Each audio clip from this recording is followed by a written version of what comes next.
Assalamualaikum students. Hope you all are safe and healthy. Today I will teach you practical geometry of exercise number 14.4. So guys, first of all we come on our third question of this exercise. Our third question is construct the following triangle. Draw the E-squared circle opposite to the vertex F in each case. Measurement DF is equals to 5 cm. Measurement EF is equals to 4.5 cm. Measurement angle F is equals to 80 degree. सबसे पहले तो हम ये देखते हैं कि इस सवाल के अंदर हमें क्या कहा गया है. इस सवाल के अंदर हमसे बोला गया है कि हमने ई स्क्वायर्ड सर्कल बनाना है. मेजरमेंट हमें गिवन है MDF, MEF और मेजरमेंट एंगल F हमें ये गिवन है मेजरमेंट्स.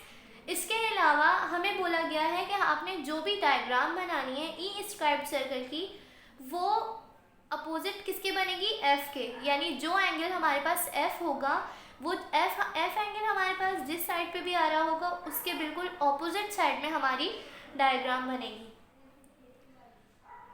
तो स्टूडेंट्स हमें इस क्वेश्चन के अंदर ई स्क्वायर्ड सर्कल बनाना है. ई स्क्वायर्ड सर्कल उस डायग्राम को कहते हैं जिसमें तीन लाइंस आपस में इंटरसेक्ट हो रही होती हैं और उस इंटरसेक्टिंग पॉइंट से एक सर्कल बनता है और उस सर्कल की लाइन ट्राइंगल की टू साइड्स को टच करती है, तभी हमारा ई स्क्वायर्ड सर्कल सही बनता है. तो गाइस अब हम अपनी डायग्राम शुरू करते हैं. सबसे पहले हमने मेजरमेंट्स देखनी है. फर्स्ट मेजरमेंट हमारे पास ये वाली है, मेजरमेंट DF. हमें DF मालूम है, यहाँ पे कितना दिया हुआ है हमें 5 सेंटीमीटर. हमने अपना सेंटीमीटर वाला स्केल लेना है, ये स्केल लेना है हमने अपना सेंटीमीटर वाला. इसको हमने रखना है इस साइड पे. यहाँ पे हमने ये रखा. हमारे पास DF क्या है 5 सेंटीमीटर. हमने अपने स्केल को रखा 5 सेंटीमीटर जितना.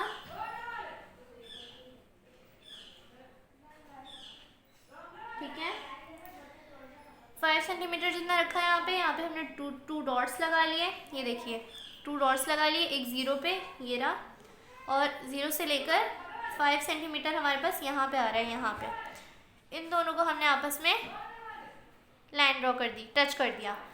ये हमारे पास लाइन ड्रॉ हो गई 5 सेंटीमीटर की.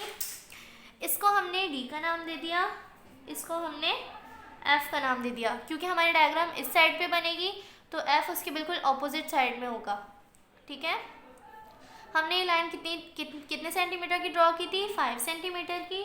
तो हमने यहाँ पे लिख दिया 5 सेंटीमीटर.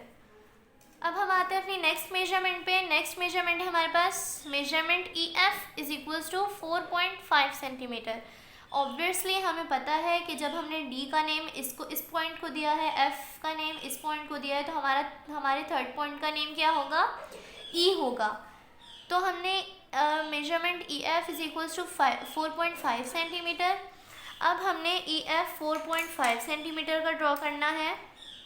हमने अपना सेंटीमीटर वाला स्केल लिया और अपने कंपास को 4.5 सेंटीमीटर जितना खोल लिया, इस सेंटीमीटर के स्केल से नाप लिया.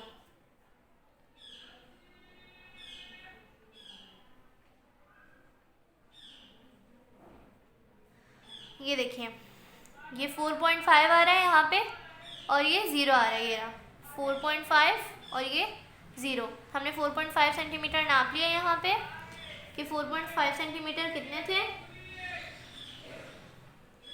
ये हमारे पास 4.5 सेंटीमीटर थे. हमारे पास क्योंकि हमें EF बनाना था 4.5 सेंटीमीटर का, तो हमने यहाँ पे आर्क लगा लिया. आर्क लगा लिया. उसके बाद हम अपनी थर्ड मेजरमेंट पे आते हैं. थर्ड मेजरमेंट हमारे पास क्या है, measurement angle F is equals to 80 degree. मैंने आपको पहले भी बताया था कि हमने जो भी एंगल मालूम करना हो हम उस एंगल पे अपने D को, अपने प्रोटेक्टर को, अपने D के मिड पॉइंट को, ये वाला जो पॉइंट है जो 90 डिग्री का एंगल कहलाता है, उसके मिड पॉइंट को, D के मिड पॉइंट को हमने रखा किस पे, एंगल F पे रखा. और उसके ऑपोजिट साइड पे देखा हमने 80 डिग्री हमारे पास कहाँ आ रहा है, ये रहा. हमने अपने D के मिड पॉइंट को F पे रखा और हमने 80 डिग्री जहाँ पे हमारे पास आ रहा था ये रहा 80 डिग्री. 80 डिग्री की लाइन में हमने एक डॉट लगा दिया। हमें यहाँ पे 2 मेजरमेंट गिवन थी, एक 4.5 सेंटीमीटर और ये 80 डिग्री। ये हमें इसलिए बताया था, 4.5 सेंटीमीटर हमें लेंथ के लिए बताया गया था और 80 डिग्री हमें डायरेक्शन के लिए बताया था। अब हमने अपने स्केल से यहाँ पे लाइन ड्रॉ कर देनी है, एफ को इससे ज्वाइन कर देना है। लेकिन हम इस पॉइंट से एफ को ज्वाइन नहीं करेंगे क्योंकि हमें ये पॉइंट सिर्फ और सिर्फ डायरेक्शन के लिए चाहिए था। हमने 4.5 सेंटीमीटर का जो आर्क लगाया था, हमने उससे उसको एफ को ज्वाइन करना है। यहाँ पे हमने ऐसे करके इसको ज्वाइन कर लिया तो हमें पता चल गया कि ये हमारे पास 4.5 सेंटीमीटर की लाइन थी, सही है। उसके बाद हमें पता है ये हमारे पास कॉर्नर है, ये कॉर्नर है, तो इनको हम आपस में ज्वाइन कर देंगे।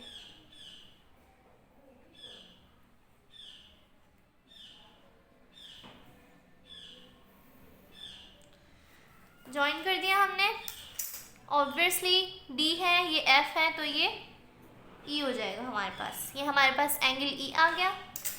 अब बहुत इजी स्टेप है, हमने हमारे जो ट्राइंगल की साइड थी उसको हमने बड़ा कर लेना है ऐसे, और इस साइड को भी हमने बड़ा कर लेना है। इसकी कोई मेजरमेंट नहीं है, विदाउट मेजरमेंट है, ओके। इसको भी हमने बड़ा कर लिया। यहाँ पे हमने एक एरो लगा लिया और एक एरो हमने यहाँ पे लगा लिया, सही है। उसके बाद अब हमने अपना कंपास लिया और इस कंपास को थोड़ा सा खोला हुआ है, इसको हमने एंगल एफ पे रखा और हमने यहाँ पे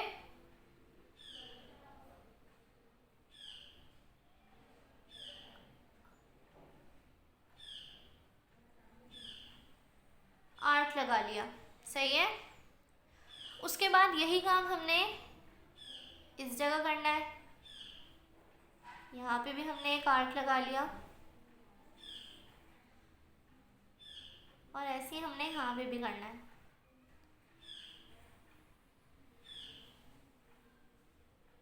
यहाँ पे भी हमने एक आर्क लगा लिया, सही है। लेकिन हमने जो ये तीनों आर्क लगाने हैं, इसके अंदर हमने अपने कंपास को ज़्यादा नहीं खोलना और ना ही कम खोलना है। जो मेजरमेंट हमारी इधर थी, हमने जो खुद से जितना खोला था यहाँ पे, उतना इधर भी खोलना है और उतना ही इधर भी खोलना है, वरना आपकी डायग्राम डिसबैलेंस हो जाएगी। उसके बाद यहाँ पे आपने एक आर्क लगाना है, इसके कॉर्नर पे रखा, यहाँ एक आर्क लगाया। उसके बाद इस आर्क को कट करना है, इंटरसेक्ट करना है, तो उसके लिए यहाँ पे भी एक आर्क लगा दिया।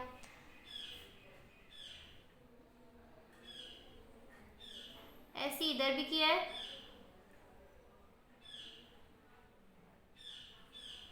यहाँ पे एक आर्क लगाया,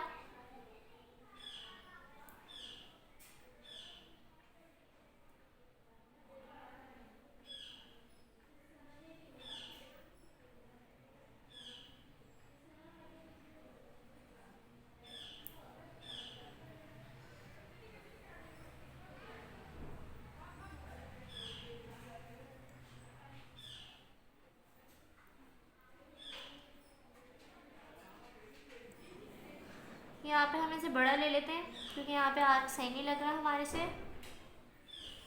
इसको हमने ये किया, इसको हमने ये किया, सही है। ऐसे ही हमने इस साइड पे भी किया और इस साइड पे भी किया, ठीक है। यहाँ पे हमारे पास तीनों जगह हमारे आर्क लग गए। उसके बाद हमने यहाँ पे एक लाइन ड्रॉ कर देनी है। इस पॉइंट को देखना है हमने और हमने अपने इंटरसेक्टिंग पॉइंट को देखना है। इंटरसेक्टिंग पॉइंट को देखेंगे और इस पॉइंट को देखेंगे, यहाँ पे भी यही काम करना है। तो हमने इसको यहाँ पे ऐसे रखा और इस लाइन को यहाँ ड्रॉ कर दिया। ऐसे ही इस तरफ भी करना है। यहाँ पे भी हमने इस पॉइंट पे अपनी पेंसिल रखी, यहाँ पे इंटरसेक्टिंग पॉइंट को देखा और यहाँ पे भी हमने एक लाइन ड्रॉ कर दी। उसके बाद हमने अपने इस पॉइंट को देखना है और इस इंटरसेक्टिंग पॉइंट को देखना है। यहाँ पे हमने अपना स्केल रखा और यहाँ पे भी हमने अपनी लाइन ड्रॉ कर दी।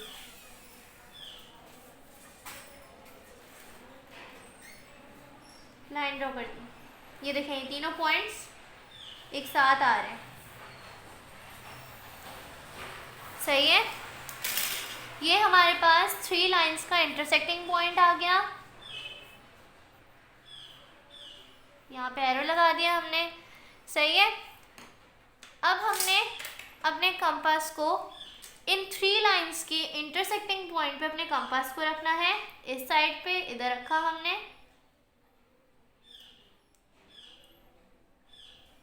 उसके बाद अपने कंपास को खोलना है। इतना खोलेंगे कि इसकी साइड जितना आ जाए। यहाँ खोला और उसके बाद ऐसे करके कर्व लाइन ड्रॉ कर दी। एक यहाँ पे हमने कर्व लाइन ड्रॉ कर दी। उसके बाद इस कर्व लाइन के ऊपर हमने अपना कंपास रखा और यहाँ पे एक लाइन ड्रॉ की। फिर ऐसे ही इस जगह पे भी करना है। यहाँ पे अपना कंपास रखा इसके दूसरे कॉर्नर पर, इस कर्व लाइन के दूसरे कॉर्नर पर रखा अपना कंपास और इस जगह भी ऐसे करके आर्क लगा दिया। ठीक है। यहाँ पे भी हमारे पास एक इंटरसेक्टिंग पॉइंट आ गया। तो हमने अपने इन 3 लाइंस के इंटरसेक्टिंग पॉइंट को इस इंटरसेक्टिंग पॉइंट से ज्वाइन कर देना है। सही है। यहाँ देखा है हमने, ये देखा, इसको यहाँ पे हमने ऐसे करके लाइन ड्रॉ कर दी। उसके बाद यहाँ पे भी एरो लगा दिया हमने। अब बहुत आसान सा काम है, बस ध्यान से करना है थोड़ा। हमने अपने कंपास को इतना खोलना है कि हमारी साइड वाली लाइन तक आ जाए। इतना यहाँ से खोला, यहाँ से देखा,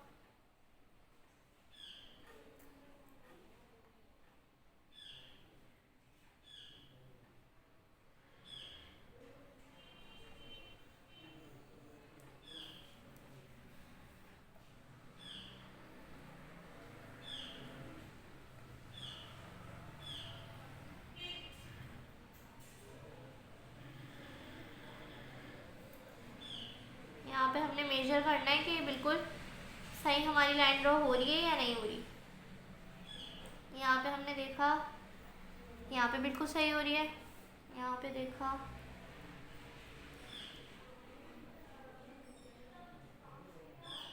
यहाँ पे बिल्कुल सही हो रही है और इधर भी सही है।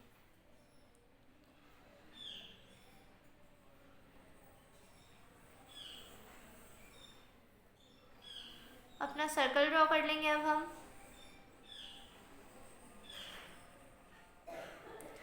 ये हमारा सर्कल ड्रॉ हो गया। हमारा सर्कल की लाइन इससे भी टच हो रही है और हमारे सर्कल की लाइन इससे भी टच हो रही है। इस लाइन से भी हमारे सर्कल की लाइन टच हो रही है। इसके अंदर नहीं आ रही और ना ही ये सर्कल हमारे इस लाइन के अंदर आ रहा है। इट मीन्स हमारा ई स्क्वायर्ड सर्कल बिल्कुल सही बना है। मेजरमेंट्स मैंने आपको बता दी थी। इसका इसको हमने डी का नेम दिया, इसको हमने एफ़ का नेम दिया, इसको हमने ई का नेम दिया। ये हमारा 5 सेंटीमीटर था, ये 4.5 सेंटीमीटर था और एंगल हमारे पास एफ़ का था 80 डिग्री, उसको भी मेंशन कर देंगे यहाँ पे। अब हम इन जो हमारे पास लाइंस हैं इनको हम नेम दे देंगे। इसको हम दे देंगे नेम पी, इसको क्यू, इसको आर, इसको एस का नेम दे देंगे, इसको टी का नेम दे देंगे और इसको वाई का नेम दे देंगे। इस लाइन को हम वाई का नेम दे देंगे। ठीक है गाइस, तो ये हमारी डायग्राम कंप्लीट हो चुकी है।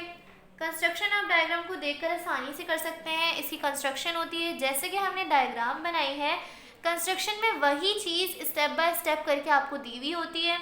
यानी पहले आपको बताया हुआ होगा कि पहले हमने बेस ये ली, फिर उसके बाद ये वाला एंगल बनाया, फिर ये बनाया, फिर इंटरसेक्ट किया, फिर ड्रॉ की लाइंस। ऐसे करके कंस्ट्रक्शन के अंदर आपको हर चीज़ स्टेप बाय स्टेप करके दी हुई होती है। अगर आप लोग कंस्ट्रक्शन याद करना चाहें तो आप याद भी कर सकते हैं। मैं उम्मीद करती हूँ कि आपको ये डायग्राम बहुत अच्छी तरीके से समझ आई होगी। अगर आप लोगों को कुछ ना समझ आया हो तो आप बज़रिया ईमेल या कमेंट सेक्शन में जाकर कमेंट कर सकते हैं। So guys, see you later इंशाल्लाह with new topic of mathematics. Thank you.